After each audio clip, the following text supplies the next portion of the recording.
Oke, Insya Allah. Terima kasih banyak. Nah, sebelumnya terima kasih banyak kepada Mbak Luzki atas kesempatannya dan terima kasih banyak juga atas ilmunya yang sangat luar biasa daging ya dan terperinci gitu. Jadi saat kita mempraktekkan tuh benar-benar langsung terbayang, oh iya ini yang harus saya lakukan gitu. Dan teman-teman pun sudah mengikat ilmunya gitu ya dengan mencatat, jadi tinggal prakteknya. Baik, kita mulai ya teman-teman dengan mengucapkan dan berdoa kembali sesuai dengan apa ya, bukan kepercayaan ya, dengan doa yang selalu teman-teman lakukan gitu ya. Kalau saya sendiri kita buka dengan Rabbi shrah li sadri wa yassir li amri wahlul 'uqdatam min lisani yafqahu qawli. Rabbi zidni ilman warzuqni fahman, amin. Nah, di percepatan rezeki ini ya sungguh apa ya, materi yang luar biasa gitu ya. Mungkin teman-teman juga pernah mengikuti beberapa kali, tapi pasti beda gitu ya. Setiap orang yang berbicara pasti beda juga yang disampaikan seperti itu. Nah, ini juga mungkin mengingatkan lagi ya, karena event-eventnya gitu, ataupun pas pada waktunya ya, percepatan rezeki itu kan kita tahu bahwa nggak bisa dilakukan sendiri gitu ya. Kita harus bersama dengan tim gitu. Jadi teman-teman yang masuk khususnya gitu ya, agen plus KAI pilihan itu dioptimalkan untuk mengumpulkan peserta seperti itu. Dan yang belum laporan juga silahkan laporan gitu, karena itu merupakan bentuk kesungguhan dan juga teman-teman melaksanakan tugasnya. Nah, selanjutnya saya langsung masuk ke materi ya. Materi kali ini tuh percepatan rezeki. Nah, teman-teman juga pasti pernah mendengar ya, kalau percepatan itu berarti ya dipercepat gitu ya secara mudahnya. Jadi saat teman-teman bergerak, kalau bergerak aja ya teman-teman bergerak gitu. Tapi saat teman-teman ingin dipercepat, pasti ada hal-hal ataupun sesuatu yang harus teman-teman lakukan lebih seperti itu. Nah, saya menyinggung sedikit teori ya. Teman-teman sering mendengar akselerasi ya, ataupun kalau misalkan di apa ya, di sekolah-sekolahnya ada yang aksel gitu ya, yang hanya 2 tahun, itu pun bentuk ataupun kata lain dari percepatan. Nah, sedangkan kalau misalkan rumus dari percepatan itu sendiri ya, secara hukum fisika itu adalah perubahan kecepatan berbanding waktu. Jadi saat teman-teman ngerasa sebetulnya kecepatan tuh ataupun percepatan tuh apa sih indikatornya? Ya ini perubahan itu berbanding dengan waktu itu sendiri gitu. Jadi saat teman-teman ngerasa sekarang saya misalkan segini, teman-teman pengen mengukur apakah saya mendapatkan ataupun melakukan gitu ya terbukti percepatan, itu bisa dengan perbandingan ataupun perubahan dari teman-teman itu sendiri berbanding dengan waktunya. Contoh deh ya yang biar mudah dipahami. Ini mungkin kalau segi percepatan rezekinya itu kan kompleks ya. Saya pengen ngasih contoh kira-kira percepatan dalam segi ikhtiar saya gitu ya, ataupun peningkatan dari segi ikhtiar saya. Saat teman-teman sehari ini misalkan persatuan hari berarti ya, cuman nge-follow up ataupun menambah ataupun mencari penolakan hanya 10.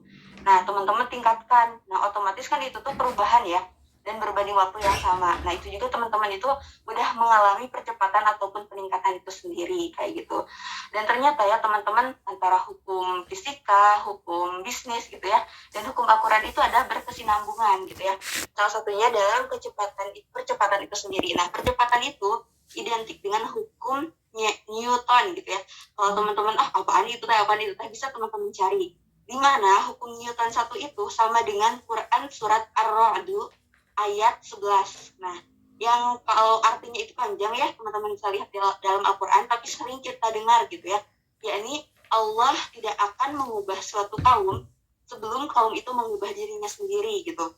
Nah, apa hubungannya dengan hukum Newton 1? Karena hukum Newton 1 itu berbunyi ya sedikitnya seperti ini. Suatu benda yang diam akan tetap diam, dan suatu benda yang bergerak akan bergerak gitu ya. Di atas apa namanya tuh, garis yang lurus. Pokoknya mah teman-teman bisa cari sendiri ya untuk lebih detailnya. Nah, di situ tuh kita bisa ngambil gitu ibroh bahwa saat kita hanya berdiam diri gitu ya, ya kita diam, kita nggak akan dapat apa-apa. Begitu juga gitu, Allah itu nggak akan mengubah suatu kaum kalau dia nggak ikhtiar kayak gitu. Jadi kita juga ingin percepatan, tapi kalau kita diam aja ya nggak akan terjadi si percepatan itu. Selanjutnya, hukum Newton yang kedua, yakni percepatan itu ditimbulkan oleh gaya yang bekerja. Nah, ini itu sesuai dengan Quran surat Al-Jathiyah ayat 22. Yang artinya itu, dan Allah menciptakan langit dan bumi dengan tujuan yang benar, dan agar setiap jiwa diberi balasan dengan apa yang dikerjakannya, kayak gitu. Nah, terus apa hubungannya dengan hukum Newton 2 gitu ya. Tadi ya kan percepatan itu ditimbulkan oleh gaya ya. Sedangkan kalau misalkan kita gitu berikhtiar, kita bergaya artinya bergerak gitu ya, kita tuh akan mendapatkan timbal baliknya gitu ya. Jadi apa yang kita lakukan, maka Allah juga akan memberikan balasannya sesuai apa yang dikerjakan. Seperti itu teman-teman. Nah, selanjutnya hukum Newton yang ketiga, yakni aksi reaksi ya. Teman-teman sering mendengar kalau misalkan secara mudahnya mah aksinya itu kan plus sama dengan minus reaksi gitu ya. Nah, kenapa sih itu tuh kayak bertolak belakang gitu ya? Ini tuh sama dengan surat Al-Baqarah ayat 286 yang panjang ya, lumayan panjang. Dan sepotong artinya tuh Allah tidak akan membebani seorang hamba melainkan sesuai dengan kesanggupannya kayak gitu. Jadi saat teman-teman merasa saya ada di titik terendah gitu ya, itu tuh sama dengan teman-teman di titik tertinggi ataupun puncak, sama dengan kan plus sama dengan minus gitu ya, berarti berlawanan gitu. Saya juga pernah mendengar dari ilmu dari The Founder, kalau kita merasa lagi ada di titik terendah, mungkin itu tuh adalah titik tertinggi kita. Kenapa gitu ya? Karena dalam buku The Founder juga ya pernah disebutkan bahwa titik terendah itu adalah tiket VIP kita bersama Allah. Coba kebanyakan gitu ya, dan alhamdulillah saat kita berada di titik terendah ataupun kita sedang diuji, kita tuh mengadunya kepada Allah, kita lebih mendekatkan diri kepada Allah kayak gitu. Dan mungkin juga gitu ya, saat teman-teman mengikuti pembinaan gitu ya, pernah mendengar gitu, kita dikasih handphone yang misalkan kurang baik lah ya, tapi saat kita prospek karena kelemahan handphone itu, kita tuh berzikir ke Allah terus, ya Allah mudahkan. Nah itu lebih baik daripada kita punya misalkan iPhone gitu ataupun handphone yang bagus, ternyata cuma dipakai scrolling kayak gitu. Jadi itulah kesamaan ataupun keselarasan antara hukum fisika, Al-Quran dan juga ilmu penjualan. Nah selanjutnya ya teman-teman, ada sedikit yang akan saya sampaikan dari buku Percepatan Rezeki. Kalau teman-teman di sini udah ada yang baca, itu keren. Kenapa? Karena buku Percepatan Rezeki ini adalah kelanjutan dari buku 7KR atau 7 Keajaiban Rezeki. Jadi saat teman-teman udah baca 7 Keajaiban Rezeki, boleh dilanjutkan gitu ya ke Percepatan Rezeki. Bahkan dibilang juga gitu ya oleh beberapa reviewer gitu, bahwa buku Percepatan Rezeki ini adalah poin dari keajaiban yang ke-8 gitu ya. Kan kalau misalkan 7 keajaiban rezeki baru 7 ya. Nah, ini tuh buku yang itu adalah keajaiban yang ke-8 gitu. Nah, kenapa saya mau menyinggung ataupun memberikan gambaran juga gitu ya dari buku ini? Karena kan ini tentang percepatan rezeki. Identik sebetulnya rezeki kan luas ya, tentang kesehatan gitu ya, waktu luang, keluarga, anak dan lain-lainnya. Tapi di sini juga ada spesifikasi di mana rezeki itu harta gitu ya ataupun material gitu. Nah, kita kan tidak menapik hal itu ya, karena dalam Islam pun harta itu harus dipegang oleh orang-orang yang beriman. Sehingga di pembukaan buku ini pun gitu ya, Percepatan Rezeki pun mengingatkan kembali akan warisan para nabi. Di mana warisan para nabi ini ternyata dulu gitu ya, nabi-nabi terdahulu dan para sahabat itu banyak loh yang kaya gitu, dan itu yang harus menjadi contoh kita gitu. Contohnya yaitu Siti Khadijah itu sendiri, Rasulullah itu sendiri, dan banyak dari jalurnya perniagaan gitu ya, ataupun dalam berbisnis. Nah selanjutnya jauh ya sebelum kita generasi para nabi dan rasul. Nah yang dekat-dekat dengan kita nih, yakni ya itu pendiri NU gitu ya, Kiai Haji Ahmad Dahlan, terus Kiai Haji Hashim Asy'ari dan lain-lainnya. Beliau semua pun adalah para tabi'in gitu ya, yang kuat akan ilmunya, kuat pula akan hartanya. Karena dengan beliau itu kuat akan ilmunya dan hartanya, itu bisa menopang dakwahnya kayak gitu ya. Karena kan kita juga tahu gitu bahwa ya salah satunya kita kaya tuh itu ya untuk menopang ataupun memperkuat dakwah Islam gitu ya. Selain juga sebagai ibadah kayak gitu. Nah, sebagai ibadahnya itu luas lagi ya, karena kita bisa membantu keluarga, orang tua, bahkan orang banyak seperti itu. Nah, selanjutnya ada beberapa tips untuk menuju percepatan gitu ya. Yang pertama itu kita yang pastinya gitu ya, yang pertama itu niat kita ikhlas karena Allah. Nah, makanya kan ini selalu diulang-ulang dan juga sebagai hadis pertama gitu ya tentang niat itu. Nah, ada juga nih si me plus God ataupun saya plus Allah sama dengan enough, sama dengan cukup gitu. Jadi saat segala sesuatunya kita sandarkan, oke, ada Allah gitu ya, saya berikhtiar dan ada Allah, itu tuh cukup untuk mencapai apapun, itu tuh cukup untuk saya ikhtiarkan dalam mimpi saya gitu. Kalau teman-teman ngerasa oh iya gitu, kayak gitu misalkan, saya perasaan udah ikhtiar deh, dan maksudnya saya percaya gitu akan kebesaran Allah gitu, tapi kok kita gini-gini aja, nah itu pasti ada yang harus tetap diperbaiki gitu ya. Seperti Ustadz Lukman katakan gitu ya, jangan sampai istilahnya mah kita pesimis ataupun kita jadinya apa ya, ngedown gitu ya. Tapi kita ingat bahwa skor ini tuh sementara gitu ya. Kita bisa karena semuanya itu sangat mudah bagi Allah kayak gitu. Selanjutnya setelah yang pertama ikhlas, yang kedua itu sempurnakan ikhtiar. Nah ini selalu diulang-ulang juga ya. Ikhtiar itu kan banyak ya, luas. Ada ikhtiar langit, ada ikhtiar bumi. Nah untuk menyempurnakannya apa gitu? Kalau misalkan ikhtiar buminya, teman-teman bisa mengurangi kesalahan-kesalahan yang lalu gitu. Terus dengan menambah ilmunya. Nah saat teman-teman punya ilmunya gitu ya, kesalahan-kesalahan yang lalu tuh ya bisa diperbaiki. Bisa teman-teman kalau istilah bahasa sudahnya mah ditambal-tambal yang kosongnya kayak gitu. Lalu kalau misalkan menyempurnakan ikhtiar langit itu gimana sih? Selain kita juga menguasai ilmunya gitu, karena kan menyempurnakan tuh enggak hanya menambah gitu ya. Misalkan teman-teman yang awalnya puasa Senin Kamis jadi puasa Daud gitu, itu bagus gitu ya, berarti menambah ataupun meningkatkan amalan. Tapi meningkatkan amalan pun enggak hanya dari jumlahnya gitu, misalkan rakaat duha jadi 12, enggak, tapi dengan kekhusyuan, walaupun teman-teman hanya 2 rakaat ya, tapi menambah kekhusyuannya, terus tartib dalam wudunya, itu juga sama dengan meningkatkan atau menyempurnakan ikhtiar langitnya, seperti itu. Selanjutnya yang ketiga, visualkan target dan impian. Nah, visualkan target dan impian itu apa sih?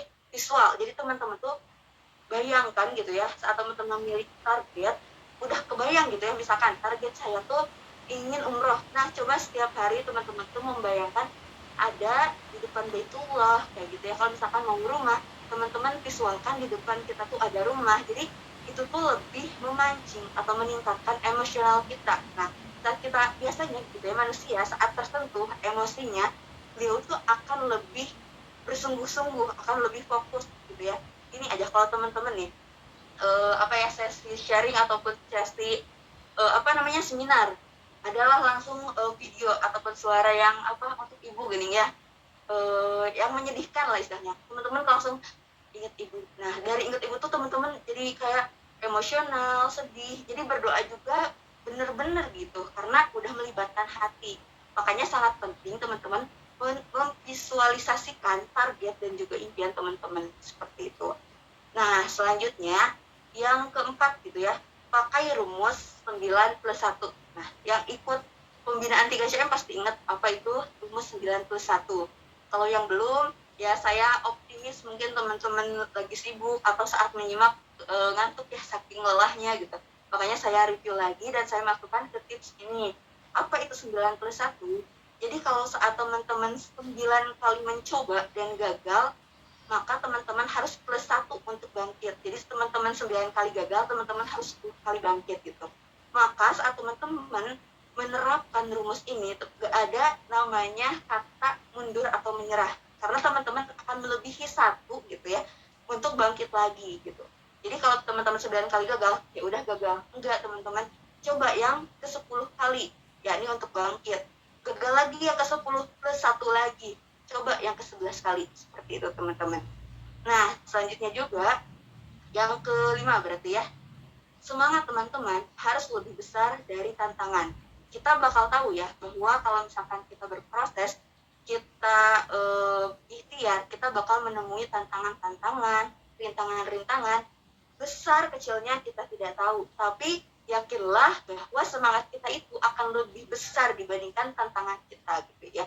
Walaupun mungkin semangat kita sebetulnya belum sebesar itu gitu ya, ada batu yang sangat besar, tapi kalau kita yakin terus menerus gitu ya, keyakinan itu ya, si batu itu insya Allah hancur gitu, bagaikan air yang kecil gitu ya tetesannya, tapi batunya besar tapi bisa pecah gitu ya, karena kita yakin dan konsisten gitu, terus-terusan dilakukan. Selanjutnya yang keenam, mencoba mencoba gitu ya, ataupun berani mencobanya lebih besar daripada terus mengeluh gitu. Jadi perbandingan itunya teman-teman harus lakukan. Nah, selanjutnya setelah yang kelima, yang keenam berarti sekarang nah kalau ini lebih spesifik lagi, yakni teman-teman harus mempunyai keahlian dalam memasarkan ataupun marketing. Nah, kan namanya ahli gitu ya, sebetulnya cukup berat ya saat kita mengatakan kita tuh harus memiliki keahlian. Seenggaknya teman-teman mau belajar untuk memasarkan, mau belajar untuk marketing gitu, dan tidak malu untuk melakukan hal itu. Nah, mau belajar ini ya namanya ilmu marketing kan banyak ya. Nah, saat teman-teman mau belajar berarti teman-teman dapat satu ilmunya langsung dipraktekkan kayak gitu. Teman-teman dapat ilmunya lagi langsung dipraktekkan. Dan saat teman-teman mendapatkan ilmu A, B, C, D sampai Z gitu ya, karena luar biasa ilmu Allah itu luas, teman-teman ngerasa ada satu ilmu yang cocok nih di teman-teman gitu ya, misalkan dari WA marketing, IG marketing, dan lain-lainnya. Coba teman-teman perdalam itu hingga menjadi ahli. Nah, itulah disebut teman-teman memiliki keahlian dalam bidang pemasaran ataupun marketing. Nah, tips selanjutnya untuk percepatan rezeki, yakni teman-teman memiliki relasi yang luas. Nah, di sini pasti teman-teman berpikir ya, oh saya mah orangnya introvert gitu ya. Saya orangnya itu gak pernah keluar. Bahkan rumah saya terpencil, misalkan satu-satunya di tengah sawah gitu ya. Kan itu saya gak punya relasi gitu ya, gak punya relasi yang luas. Kan itu nggak menjadi halangan ataupun nggak bisa istilahnya bukan hal yang nggak bisa diubah gitu ya, tapi itu bisa kita ubah. Caranya dengan apa? Ya kita mulai bersosialisasi gitu di lingkungan kita kalau secara offline gitu ya. Kalau misalkan kita perempuan ya atau ibu-ibu, bisa mungkin ikut ada gak ibu-ibu yang suka arisan, oh kita mulai ikutan. Terus ibu-ibu yang suka pengajian, biasanya kalau di kampung saya ya ada beberapa hari tertentu ibu-ibu itu pengajian di rumah tertentu atau juga di masjid kayak gitu. Nah, apalagi kalau laki-laki itu menurut saya lebih mudah. Kenapa lebih mudah? Karena bisa dengan mengoptimalkan sholat 5 waktu di masjid gitu ya, itu tuh untuk menambah relasi, bersilaturahmi, dan lain-lain. Tapi tidak menutup kemungkinan juga ya, ibu-ibu misalkan saat belanja, ya kita tuh nggak hanya sekedar belanja gitu, tapi kita bisa menambah dengan meluaskan relasi kayak gitu. Nah, kenapa itu penting ya? Ya itu namanya bisnis, apalagi percepatan bisnis, teman-teman nggak bisa sendiri. Teman-teman itu harus punya tim gitu. Nah, membangun tim itu gitu ya, sebelum istilahnya selain emang orang-orang yang sudah gabung dengan kita, yakni kita mencari prospekan baru, yaitu salah satunya dengan menambah relasi. Nah, selanjutnya juga tips yang berikutnya ya, gak tahu yang keberapa itu, segerakan pekerjaan. Jadi jangan sampai teman-teman menunda pekerjaan. Nah, ini tuh sangat ngefek dalam percepatan rezeki. Kenapa? Karena dalam kesegeraan atau from gitu ya, kita tuh mendapatkan fadilah yang luar biasa gitu ya. Salah satunya ya dalam menuntut ilmu ya, saat kita bersegera ilmunya didapat langsung dipraktekkan, akan berbeda juga kita dapat ilmunya dipraktekannya nanti kayak gitu. Jadi benar-benar teman-teman tuh jangan menunda pekerjaan. Misal nih ya, contoh teman-teman dapat tugas dari mentor sehari itu 10 penolakan misalnya. Teman-teman tuh bilang nanti aja, gak kerasa ternyata itu tuh terlewat gitu ya, ataupun itu tuh mepet. Nah, teman-teman gak akan maksimal mengerjakannya gitu ya. Jadi asal aja misalkan bar salam langsung nawarin, misalkan langsung ditolak dan lain-lainnya.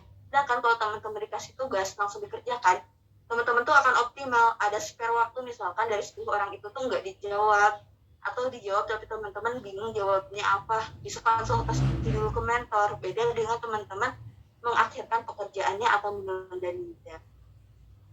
Selanjutnya, ini lebih spesifik lagi ya,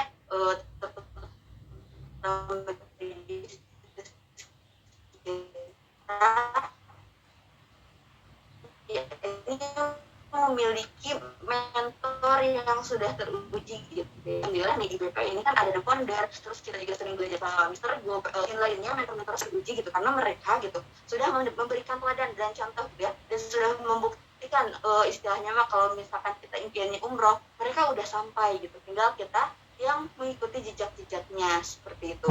Nah, ini yang terakhir gitu ya. Kenapa yang terakhir? Karena ini tuh sebetulnya menerapkan dari keseluruhannya gitu ya.